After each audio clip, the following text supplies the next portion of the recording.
Selamat malam, selamat tahun baru 2025, dan selamat datang di dalam puasa episode ke-235. Kata-kata dapat membawa penghiburan, kenyamanan, dorongan, dan harapan. Kata-kata dapat menghilangkan ketakutan, menghilangkan isolasi, rasa malu, dan rasa bersalah. Kata-kata dapat mendamaikan, menyatukan, mengampuni, dan menyembuhkan. Ia dapat membawa damai dan sukacita, kebebasan batin, dan rasa syukur yang mendalam. Ketika kata-kata kita menjadi nyata di dalam kehidupan kita sendiri dan kehidupan orang lain, di saat itulah kita dapat mempengaruhi dunia di sekeliling kita. Bapak Ibu, apakah tahun ini sudah kita mulai dengan memberikan kata-kata yang membawa kedamaian bagi orang-orang yang ada di sekeliling kita? Mari kita mengambil waktu berdiam sejenak di hadapan Tuhan.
Ya Tuhan, terima kasih.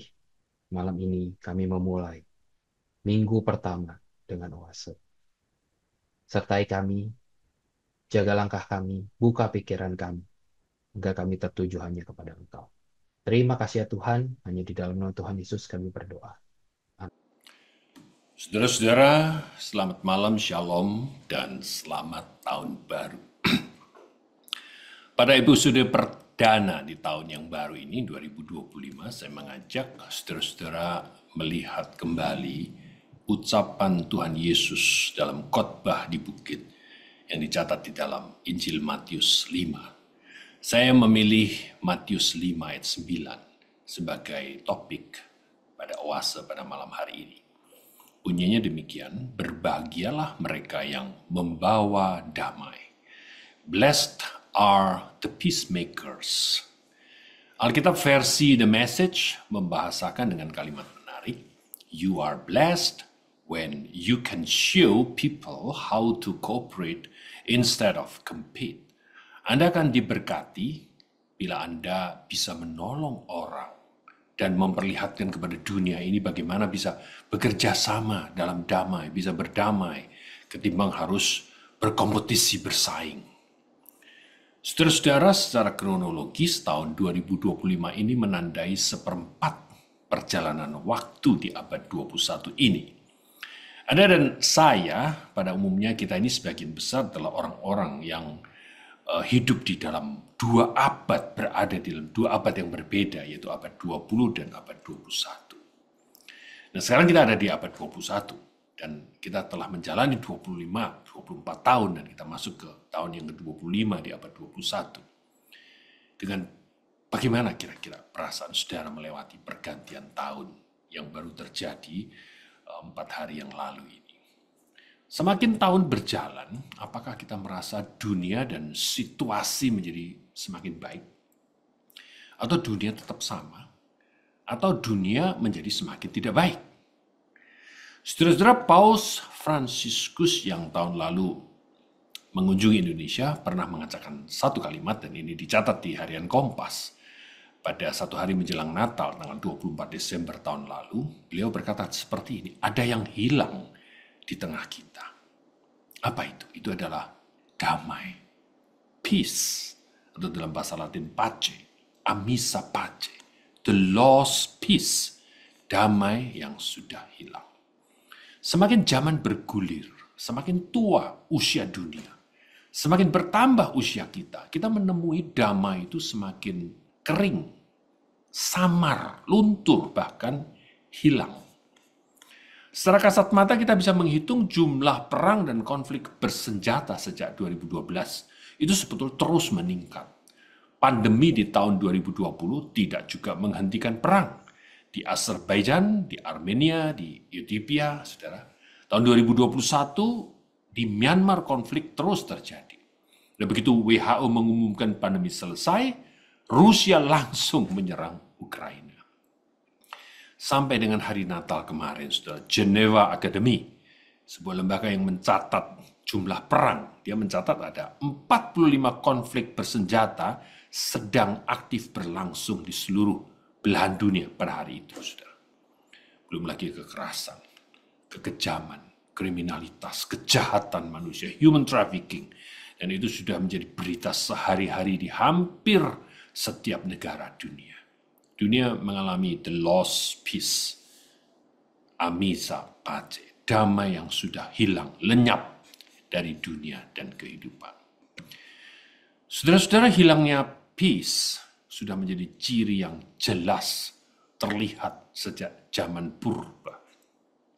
Ketika Adam dan Hawa terusir dari Taman Eden, sesungguhnya mereka terusir dari sebuah state of peace, sebuah situasi damai yang dialami sebelumnya di Taman Eden.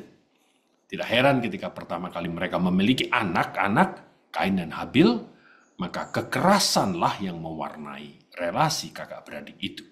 Dan berakhir dengan dibunuhnya Habil oleh Kain.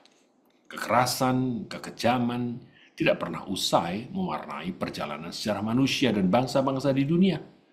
Itulah sebabnya berita Natal yang disampaikan malaikat kepada umat manusia adalah damai bagi manusia yang berkenan kepadanya. Peace for whom his favor rest. Pax hominibus. Pax hominibus itu istilah Latinnya. Saudara, kata damai sejahtera bagi kamu adalah kalimat pertama, bukan, yang Yesus ucapkan ketika ia menjumpai murid-muridnya setelah kebangkitannya. Kata damai sejahtera ya muncul hampir 100 kali di Alkitab Perjanjian Baru dan memperlihatkan bahwa damai, peace adalah sesuatu yang sungguh sangat didambakan, dibutuhkan dunia ini. Saudara, ketika memasuki tahun 2025, barangkali kita punya sedikit harapan, siapa tahu 2025 dapat berlangsung dalam kondisi sedikit lebih damai daripada 2024 yang baru berlalu. Baik situasi lokal, dalam negeri, regional, global. Semoga level of peace, kualitas damai itu sedikit bertambah. Namun berbagai situasi di akhir tahun kemarin dan berbagai perakiraan tentang tahun 2025 ini, semuanya tidak menunjukkan bahwa harapan itu adalah harapan yang realistis. Saudara, majalah ternama The Economist menerbitkan edisi khusus The World Ahead 2025. Dunia memasuki 2025. Majalah ini mengatakan, saudara, setidaknya ada 3 kekuatan yang akan menentukan, mempengaruhi 2025. Yang pertama adalah seorang manusia yang namanya Donald Trump. Dunia sedang berdebar-debar menduga tindakan apa yang diambil oleh Donald Trump, ya, yang akan dilantik tanggal 20 ini dengan sebuah semboyan MAGA, M-A-G-A, Make American Great Again. Itu yang pertama. Yang kedua adalah sebuah teknologi yang namanya Artificial Intelligence, yang diperkirakan akan sangat mendominasi semua pemikiran, semua pertimbangan, dan semua keputusan manusia di tahun 2025. Seorang Donald Trump, sebuah teknologi. Apakah ini kira-kira akan menambah level damai? Yang ketiga adalah sebuah situasi yang namanya big uncertainty. Sebuah ketidakpastian besar, ketidakpastian yang akan menjauhkan dunia dari apa yang disebut damai. Jadi saudara-saudara, kita ini berada pada situasi yang tetap dan mungkin semakin unpeaceful. Unpeaceful yang terjadi bukan hanya karena urusan makro, global, dunia, tapi juga menyusup kepada urusan-urusan mikro pada keseharian kita yang paling sederhana. Ya, misalnya seberapa tinggi harga-harga akan naik. Apakah pekerjaan saya akan bertahan di tahun 2025? Akankah kesehatan saya membaik? Unpeaceful ini bukan hanya dirasakan pada bagian luar, bagian eksternal, namun juga terjadi pada bagian internal, bagian dalam, bagian hati dari setiap pribadi, termasuk kita anak-anak Tuhan. Kita bertanya-tanya, apakah relasi saya dengan orang-orang yang paling dekat dengan saya akan pulih? Apakah saya merasa dekat atau kok saya merasa jauh dari Tuhan walaupun saya aktif di gereja? Setelah situasi unpeaceful ini menumbuhkan atmosfer yang tidak kondusif. Suasana hati menjadi gelisah, sangat tidak nyaman. Dalam keadaan seperti inilah kita mendengar firman Tuhan yang tadi kita baca. Berbahagialah mereka yang membawa damai. Matius 5 ayat 9. Mungkinkah kita berbahagia pada situasi seperti ini? Mungkinkah kita terberkati dalam situasi seperti ini? Mungkinkah kita membawa damai? Mungkinkah kita membuat damai, peacemaker? Apa Tuhan Yesus tahu? Apa Tuhan Yesus tidak tahu? Jangankan membawa damai, merasa damai saja kita sulit, bukan pada zaman ini. Kalau kita tidak memiliki damai, bagaimana mungkin kita bisa membawa damai? Kalau gitu kita berandai-andai, barangkali akan muncul situasi yang sedikit lebih kondusif, supaya perdamaian dan rasa damai itu sedikit lebih baik. Bila saja dunia tidak seburuk hari ini. Bila saja gencatan senjata bisa diupayakan oleh banyak pihak. Bila saja kemiskinan dapat lebih diatasi. Bila saja jurang ketidaksetaraan bisa dipersempit. Bila kriminalitas berhasil lebih dikurangi. Saudara, persoalannya adalah sanggupkah manusia mengurangi, memerangi keburukan-keburukan yang terus berlangsung dalam keseharian maupun secara global. Lalu bagaimana kita membawa damai? Setelah Steven Pinkers, pengarang buku The Better Angels of Our Natures, mengemukakan manusia ini sudah gagal menurunkan kebencian, kekerasan, kekejaman dalam sejarah. Karena manusia itu memiliki apa yang disebut dengan cognitive bias. Bias kognitif, manusia gagal mengenali dengan jernih mana yang disebut keburukan, mana yang disebut kebaikan. Seandainya saja manusia bisa sedikit berkontribusi menguranginya, apakah itu serta-merta memunculkan damai yang bertahan lama? Saudara-saudara, di perjanjian lama, Nabi Yeremia di dalam Yeremia 6 sudah mengingatkan, mereka mengobati luka umatku dan memandangnya ringan. Katanya damai sejahtera, damai sejahtera. Tetapi tidak ada damai sejahtera. Di perjanjian baru, Rasul Paulus mengingatkan dalam suratnya kepada jemaat di Tesalonika. Di 1 Tesalonika 5 ayat 3 mengatakan, apabila mereka berkata, damai, aman. Lalu tiba-tiba mereka merasakan ditimpa kebinasaan. Saudara-saudara, jadi unpeaceful itu terjadi bukan hanya karena begitu kusut, rumit, dan kejamnya dunia. Saudara, persoalan utama unpeaceful adalah dunia itu mengalami apa yang namanya the absence of peace, ketiadaan damai. Dunia ini sama sekali tidak memiliki sumber damai, tidak memiliki source of peace. Jadi peaceful ini tidak tergantung kepada situasi. It's not depends on situation, tetapi bergantung kepada existence. Di dalam situasi menjadi chaos karena peace itu tidak eksis di sana. Saat peace tidak eksis, maka tidak ada sumber yang mengupayakan terjadinya suasana damai.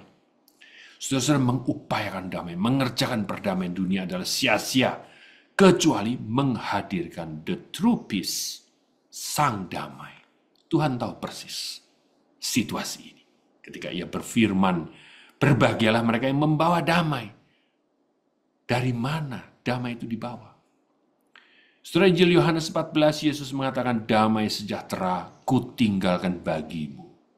Damai sejahtera ku berikan padamu. Bukan seperti dunia memberikannya, aku memberikannya kepadamu. Janganlah gelisah dan takut hati.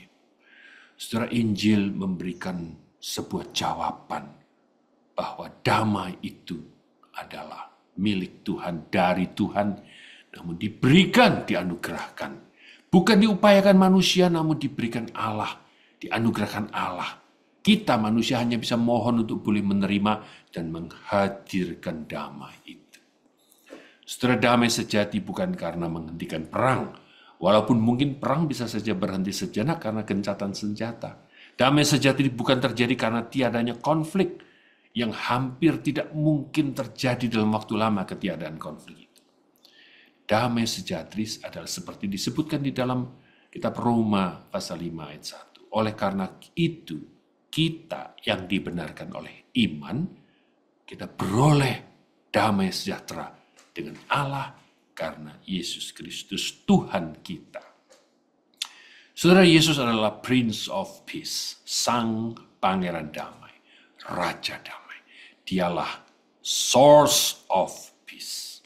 Maka, the initial peace, damai yang paling awal, harus dimulai, harus diawali dengan damai dengan Allah.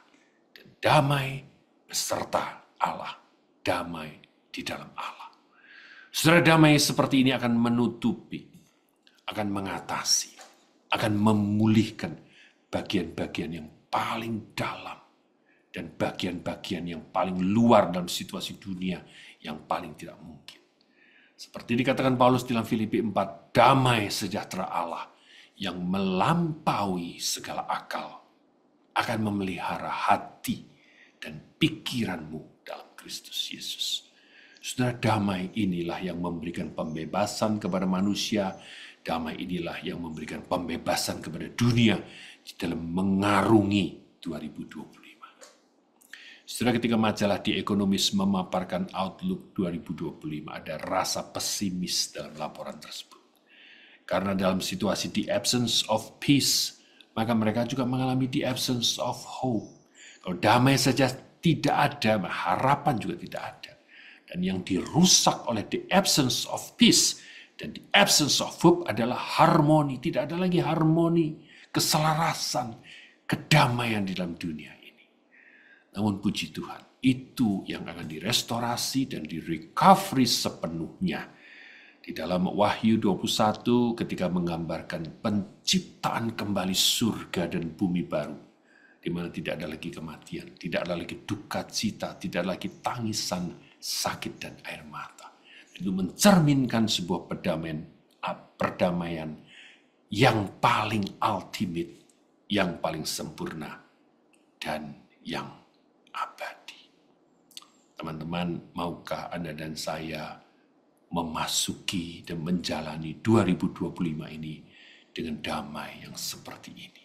Situasi mungkin tidak menjadi lebih baik, kalau tidak mau dikatakan berpotensi menjadi lebih buruk, Namun kita justru dipanggil untuk menjadi para pembawa damai. Berbahagialah mereka yang membawa damai. Mari kita mengambil waktu diam sejenak. Mari kita menutup mata. Mari kita diam sejenak di hadapan Tuhan.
Mazmur 85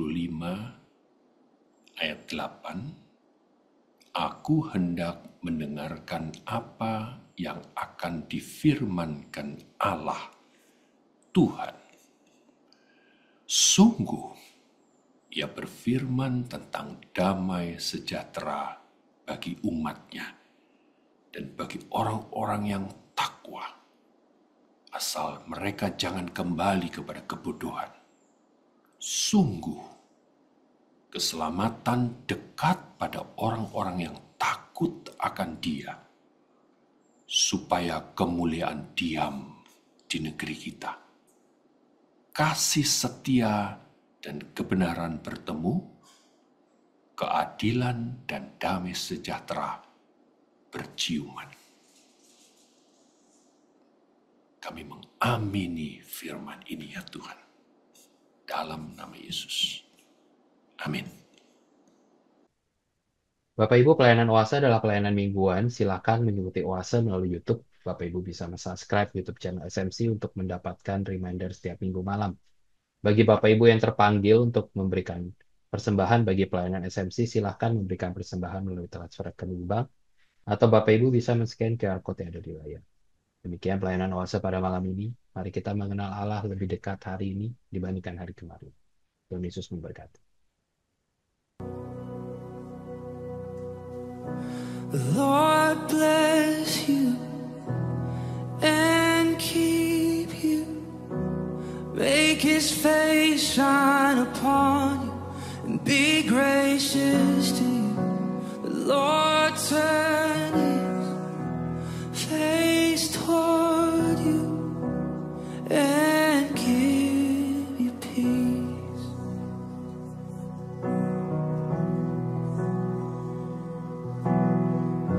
The Lord bless you and keep you. Make His face shine upon you and be gracious to you.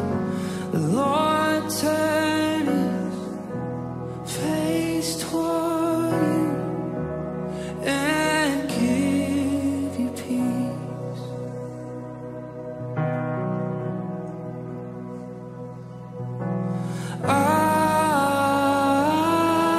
Amen. Amen. Amen. Amen.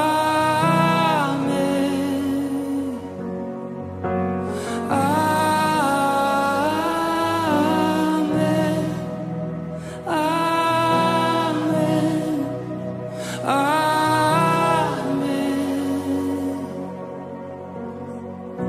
The Lord bless you and keep you. Make His face shine upon you and be gracious to you.